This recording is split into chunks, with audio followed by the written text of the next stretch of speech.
Assalamualaikum warahmatullahi wabarakatuh. Selamat pagi anak-anak kelas 3B. Gimana kabar kalian? Untuk pembelajaran hari ini yaitu muatan pelajaran sejarah kebudayaan Islam atau SKI. Materinya yaitu lanjutan dari pembelajaran sebelumnya, yaitu pembelajaran 3, masa kecil dan masa remaja Nabi Muhammad Shallallahu Alaihi Wasallam.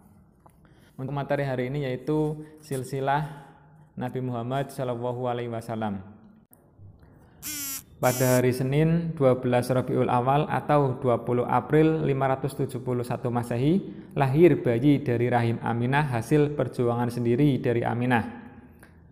Aminah menceritakan pengalamannya, ketika aku melahirkan dari rahimku keluar cahaya menerangi istana-istana negeri Syam. Selain itu, Aminah melihat atap rumahnya terbuka dan terlihat oleh beliau bermacam-macam bintang di angkasa yang sangat indah kilau cahayanya. Setelah kelahiran putranya, Aminah segera mengirim utusan kepada Abdul Muthalib untuk mengabarkan bahwa ia telah melahirkan. Saat Abdul Muthalib tiba, tembikar tempat bayi Muhammad tiba-tiba terbelah dua. Kemudian sang kakek membawa cucunya itu masuk Ka'bah seraya berdoa mengucap syukur kepada Allah Subhanahu wa Ta'ala. Saat sang kakek mengadakan akikah, diundanglah para pembesar Quraisy dan terjadilah dialog di antara mereka. Mereka menanyakan kepada Abdul Muthalib tentang nama cucu laki-lakinya. Lalu Abdul Muthalib berkata pada para pembesar Quraisy, ia memberi nama cucu lakinya yaitu Muhammad. Nabi Muhammad SAW dilahirkan di rumah Abu Thalib yang terletak di perkampungan keluarga Bani Hashim. Ia dilahirkan dalam keadaan yatim. Ayah Nabi Muhammad, Abdullah, telah meninggal dunia ketika ibunya Aminah binti Wahab sedang hamil 2 bulan. Nama Muhammad adalah pemberian dari kakeknya yaitu Abdul Muthalib. Muhammad artinya adalah orang yang terpuji. Kakeknya memberi nama Muhammad karena ia berharap agar cucunya itu menjadi orang yang terpuji di dunia maupun di akhirat. Setelah mengetahui beberapa peristiwa menjelang lahirnya Nabi Muhammad dan kisah kelahiran Nabi Muhammad Shallallahu Alaihi Wasallam, berikut silsilah Nabi Muhammad SAW dilihat melalui bagan. Dari silsilah tersebut dapat kita ketahui bahwasanya Nabi Muhammad SAW adalah cucu dari seorang pembesar Quraisy di Mekah yang terhormat, yaitu Abdul Muthalib. Abdul Muthalib merupakan seorang pemuka kaum Quraisy di Mekah yang sangat disegani masyarakat. Abdul Muthalib berasal dari Bani Hashim. Kakek Nabi Muhammad SAW tersebut dipercaya oleh masyarakat Arab untuk memegang kunci Ka'bah. Nabi Muhammad SAW lahir dalam keadaan yatim karena ayahnya telah wafat ketika Nabi masih ada dalam kandungan ibunya.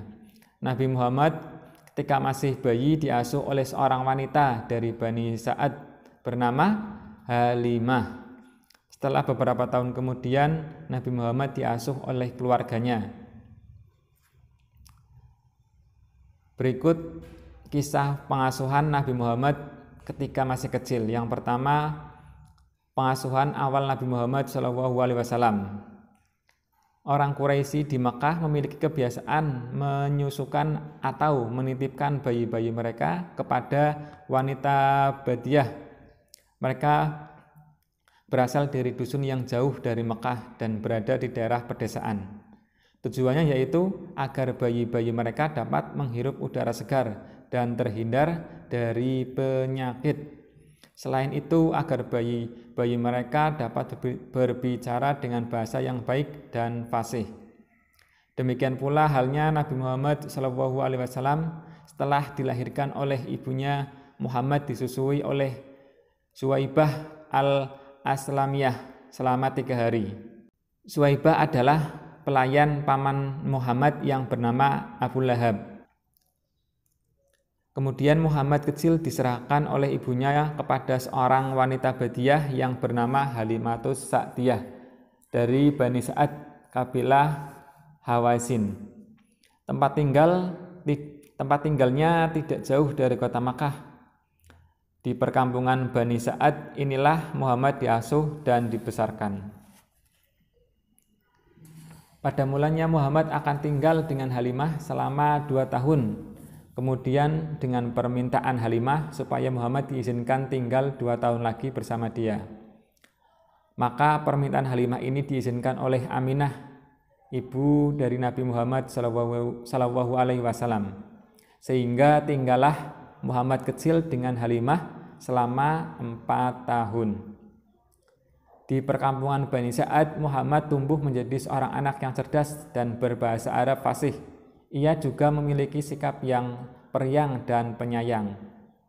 Muhammad sangat menyayangi ibu Halimah, meskipun Halimah bukan ibu kandungnya. Suatu ketika Muhammad bermain bersama teman-temannya. Saat itu Muhammad didatangi 2 orang laki-laki berbaju putih. Kedua orang tersebut meminta Muhammad untuk mengikutinya. Muhammad pun menurut, dan ternyata kedua lelaki tersebut adalah malaikat Jibril dan Mikail. Kedua malaikat tersebut diperintah Allah untuk mensucikan hati Muhammad, maka terjadilah perbelahan dada Muhammad untuk diambil hatinya dan dicuci dengan air Zam-Zam. Ternyata teman-teman Muhammad melihat peristiwa tersebut. Mereka menjadi ketakutan dan langsung beranjak menemui Halimah. Mereka menceritakan peristiwa tersebut kepada Halimah. Halimah khawatir dan segera menyusul Muhammad. Ia ingin segera mengetahui apakah ada luka di dada Muhammad atau tidak. Ternyata tidak dilihatnya luka apapun di tubuh Muhammad. Hal tersebut membuat Halimah cemas. Ia takut akan terjadi peristiwa yang dapat melukai Muhammad. Halimah pun mempertimbangkan untuk mengembalikan Muhammad kepada ibu kandungnya, yaitu Aminah. Sehingga pada usia 4 tahun Nabi Muhammad hidup bersama ibu kandungnya. Setelah Muhammad berusia 4 tahun sampai 5 tahun, Halimah atau ibu asuh Muhammad mengembalikannya kepada ibu kandungnya. Halimah mengembalikan Muhammad kepada Aminah karena ia merasa takut. Halimah takut atas peristiwa yang menimpa Muhammad, yaitu peristiwa pembelahan dada Muhammad dan dicuci hatinya menggunakan air Zam-Zam oleh malaikat Jibril. Atas peristiwa tersebut Muhammad dikembalikan kepada Aminah, yaitu ibu kandungnya. Selain itu Halimah juga merasa malu kepada Aminah karena pasti ibu kandung Muhammad merasa rindu kepada anaknya. Semenjak itu Muhammad tinggal bersama ibu kandungnya, yaitu Aminah. Setahun kemudian, yaitu sesudah Muhammad berusia kira-kira 6 tahun, beliau dibawa oleh ibunya ke Madinah bersama-sama dengan Ummu Aiman. Maksud membawa anaknya ke Madinah ini pertama untuk memperkenalkannya kepada keluarga neneknya, Bani Najjar. Dan kedua yaitu untuk berziarah ke makam ayahnya, Abdullah bin Abdul Muthalib bin Hasim bin Abdi Manaf bin Qusay bin Kilab. Kemudian diperlihatkan kepadanya rumah tempat ayahnya ketika dirawat di waktu sakit sampai meninggal, dan pusara tempat ayahnya dimakamkan. Ayah Muhammad meninggal dunia sedangkan beliau dalam kandungan ibunya. Ayah Muhammad tidak meninggalkan harta benda yang banyak yang akan diwarisi oleh putranya. Beliau hanya meninggalkan beberapa ekor unta. Mereka tinggal di sana kira-kira 1 bulan. Ketika akan kembali ke Mekah dan baru sampai di kampung Abwa, tiba-tiba Aminah jatuh sakit sehingga meninggal dan dimakamkan di sana juga. Ini membuat Muhammad merasa sangat sedih dan Muhammad menjadi seorang anak yatim piatu karena ayah dan ibunya telah meninggal dunia. Muhammad diasuh oleh ibu kandungnya selama 2 tahun. Setelah ibunya wafat, Muhammad diasuh oleh kakeknya, Saat itu Nabi Muhammad berusia 6 tahun. Abdul Muthalib adalah kakek yang sangat menyayangi Muhammad. Abdul Muthalib adalah ayah dari Abdullah, yaitu ayah Muhammad.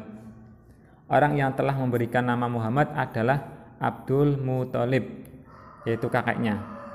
Muhammad artinya orang yang dipuji atau orang yang terpuji.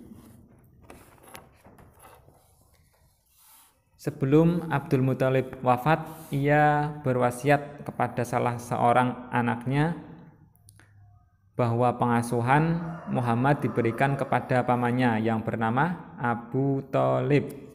Abu Thalib adalah paman Nabi Muhammad. Tidak lama setelah berwasiat, Abdul Muthalib meninggal dunia. Wafatnya Abdul Muthalib saat itu bukan saja merupakan kemalangan besar bagi Muhammad, tetapi juga merupakan kemalangan bagi segenap penduduk Mekah. Sebab Abdul Muthalib merupakan tokoh di Mekah yang sangat disegani masyarakat. Akibat meninggalnya Abdul Muthalib itu, penduduk Mekah kehilangan seorang pembesar dan pemimpin yang cerdas, bijaksana, pemberani, dan perwira yang tidak gampang mencari gantinya. Sesuai dengan wasiat Abdul Muthalib, maka Muhammad diasuh oleh pamannya, yaitu Abu Thalib. Abu Thalib mengasuh Muhammad penuh dengan kasih sayang. Ia merawat dan menyayangi Muhammad sama seperti menyayangi anak kandungnya sendiri. Saat berusia 8 tahun, Muhammad diasuh oleh pamannya, yaitu Abu Thalib. Abu Thalib adalah salah satu paman Muhammad yang memiliki banyak anak, salah satunya yaitu Ali bin Abi Thalib. Kehidupan pamannya tidak seperti kakeknya yang tercukupi. Pamannya merupakan orang yang tidak mampu atau tidak kaya, sehingga dari pamannya inilah Nabi Muhammad SAW belajar hidup mandiri. Pekerjaan sehari-hari Abu Thalib adalah berdagang. Kemana saja ia berdagang sering diikuti oleh Muhammad. Bahkan di waktu Abu Thalib pergi berdagang ke negeri Syam, maka Muhammad diikut sertakan. Pada saat itu Muhammad berumur 12 tahun. Sejak itulah Muhammad mulai belajar berdagang. Dalam perjalanan itu, keduanya bertemu dengan pendeta Nasrani bernama Buhaira yang melihat tanda-tanda Nabi terakhir pada diri Muhammad. Muhammad sangat bersemangat dan tekun dalam bekerja. Ia belajar cara berdagang dan melayani pembeli dengan baik. Sikapnya sopan dan ramah. Hal ini membuat masyarakat Syam simpati kepada Muhammad. Berdagang bersama pamannya ke negeri Syam merupakan pengalaman pertama Muhammad untuk berdagang. Selama ini ia hanya tahu menggembala kambing di gurun pasir. Dengan sifat dan sikapnya yang baik, sangat pekerja.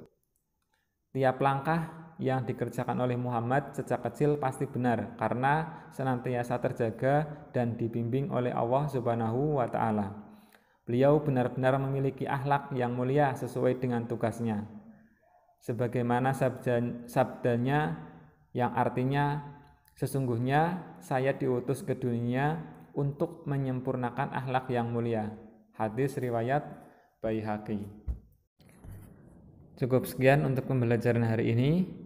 Untuk tugas evaluasi yaitu anak-anak mengerjakan Ayo Berlatih di LKS halaman 49-50, nomor 1-5. Wassalamualaikum warahmatullahi wabarakatuh.